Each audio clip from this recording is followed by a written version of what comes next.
The leaderboard drops off even bigger than. What? Whoa, make no mistake about it. Nvidia's strike last night is opening some distance between it and the rest of the field. The numbers are staggering for a company just a few have even heard of, say, recently as 2 years ago when its market cap was just $500 billion. Nvidia booked $35 billion in revenues last quarter with a net income of $20 billion, 75% gross margins. Those numbers are preposterously, just a spectacular ramp up. Jim Cramer discusses Nvidia's dominant position in the market, comparing its performance to a perfect strike in bowling. With a market cap of $3.5 trillion, Nvidia has outpaced Apple and Microsoft, proving its financial growth and strong result. Cramer attributes Nvidia's success to its focus on accelerated computing and AI, led by CEO Jensen Huang, with the company's chips transforming industries and enabling new technologies. Cramer highlights Nvidia's role in revolutionizing sectors like power production, data centers, and AI, comparing its innovations to the iPhone. Despite supply chain challenges, Nvidia continues to exceed expectations, and its customers are seeing substantial returns on their investment. Cramer concludes that Nvidia's growth is just beginning, and the company is set to lead in AI and computing advancement. There's a reason. The reason I have this button on my soundboard. It's the sound of a strike, of a ball hitting the head pin, sending the rest of the pins flying. Oh, it's a beautiful sound. It always surprises and it always delights.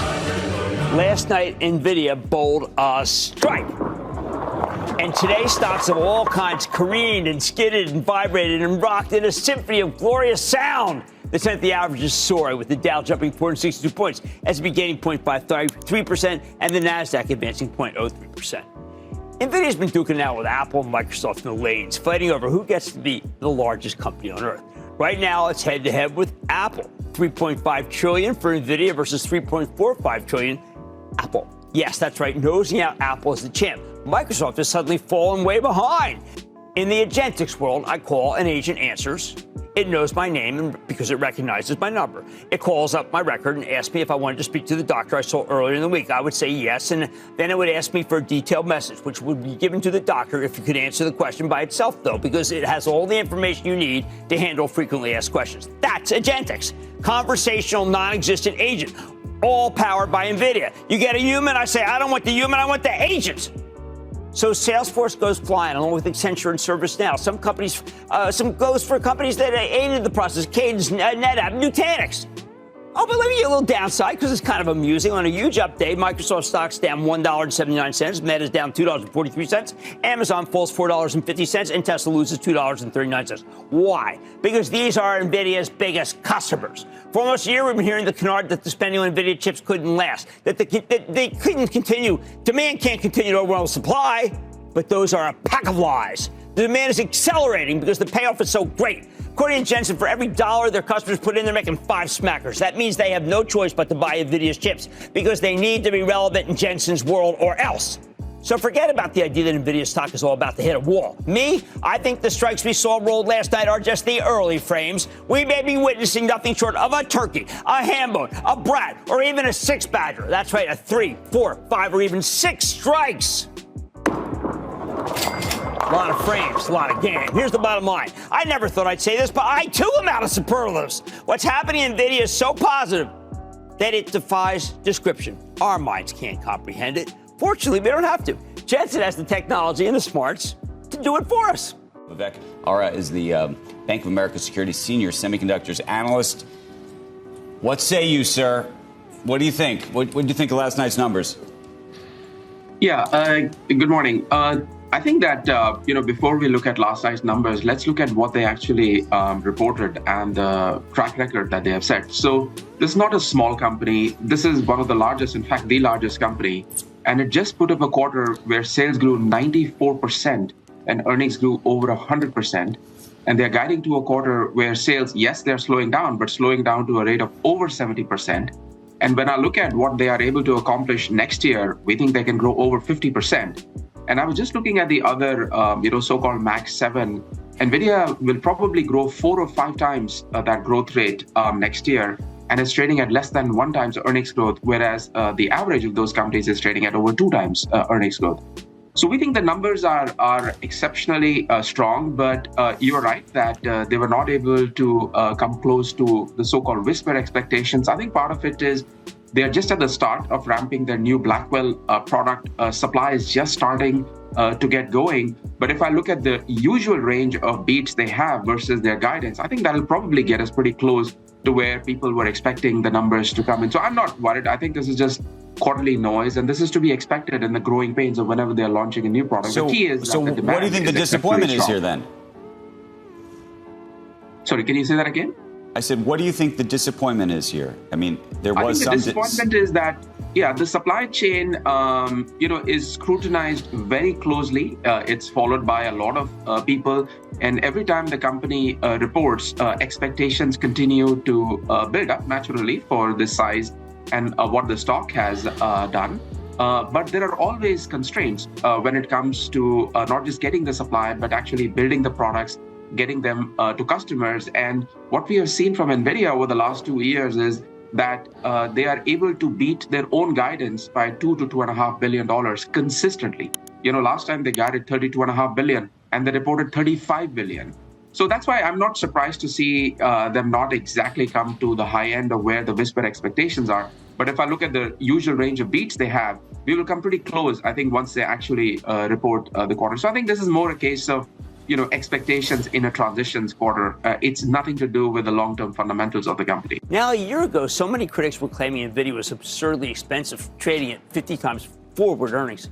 People laughed at me for championing this seemingly overvalued semiconductor stock. Well, when we see the actual numbers, it turns out that a year ago, Nvidia was really only trading at 20 times forward earnings. That's how incredible these results were. In retrospect, it was cheap, cheap, cheap. That's what happens when a company outruns the estimates. And as I've told you repeatedly, Nvidia's been outrunning the estimates for a decade. Super expensive? Nah, perfectly reasonable. That's the stock that is Nvidia. It's why I've loved it for so long. How do they do it? Oh, Nvidia's rolling not one, but two balls down the lane. One being accelerated computing and the other being artificial intelligence. It's all happening because CEO Jensen Huang and his team may be the best bowlers of all time, figuratively speaking, of course. This morning on Squawk on the Street, my fabulous partner, Carl Quintanilla, started off the show by asking me what I thought about Nvidia's quarter. At the time, the stock was down a buck or two, and I was muted. I was clinical. Not wanting to hype a stock I've championed to the point of ridicule. But then I sat back and I paused for a moment. Not my strong suit.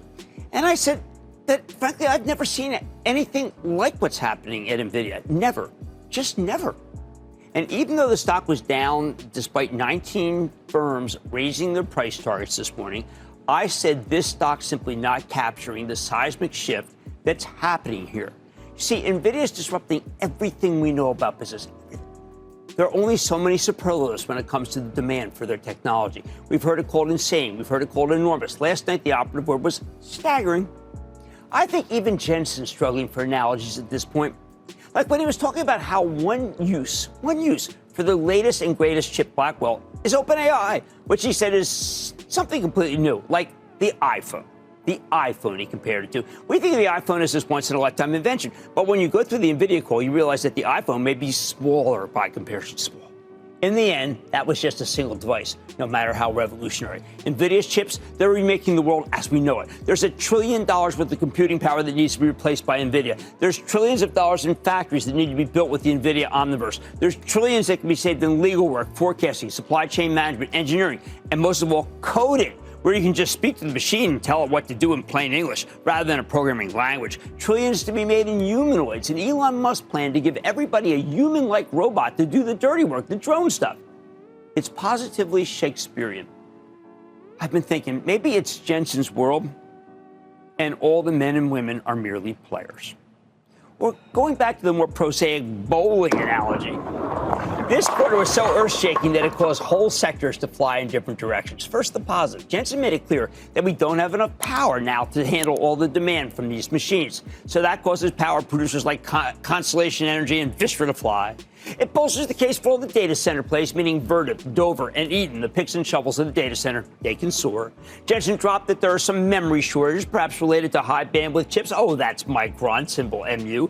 Been waiting for that to roar. Optical product, which is backbone plumbing. Oh, that's Marvell Tech. Amphenol, a connector company, gets a shout out. So its stock jumps. These are all classic pin action. And then I want you to write this down because it's something that you're going to be hearing over and over again. I want you to be ready. It's called Agentics. Agentics.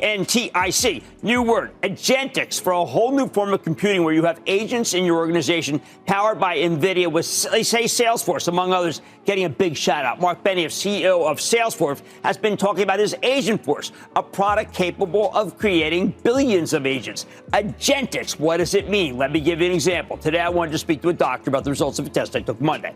I called and I got the usual automated recorded idiot who knows nothing about me with 4 different choices, which I needed to have repeated because they went so fast. Then I pressed 2 in order to speak to someone who might be remotely related to the person I wanted to speak, but they weren't. So then I got back in the queue and all I pressed 3. There, I got to a human, but it was the wrong woman who transferred me to the right person who wrote my number down but didn't get my name, and I never got a call back anyway.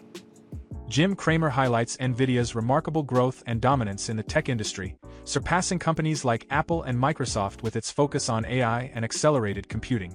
Under CEO Jensen Huang, Nvidia is reshaping multiple sectors and opening up new business opportunities that could have a significant economic impact. Despite some supply chain issues, Nvidia continues to exceed expectations, positioning itself for even greater success. Cramer believes Nvidia's innovations are just beginning, and the company is poised to remain a leader in tech, especially with AI advancements. He sees Nvidia as a key player in transforming industries, making it a top investment opportunity. How do you think Nvidia's innovations will affect the future of AI and business? Do you think Nvidia can maintain its edge over competitors like Apple and Microsoft?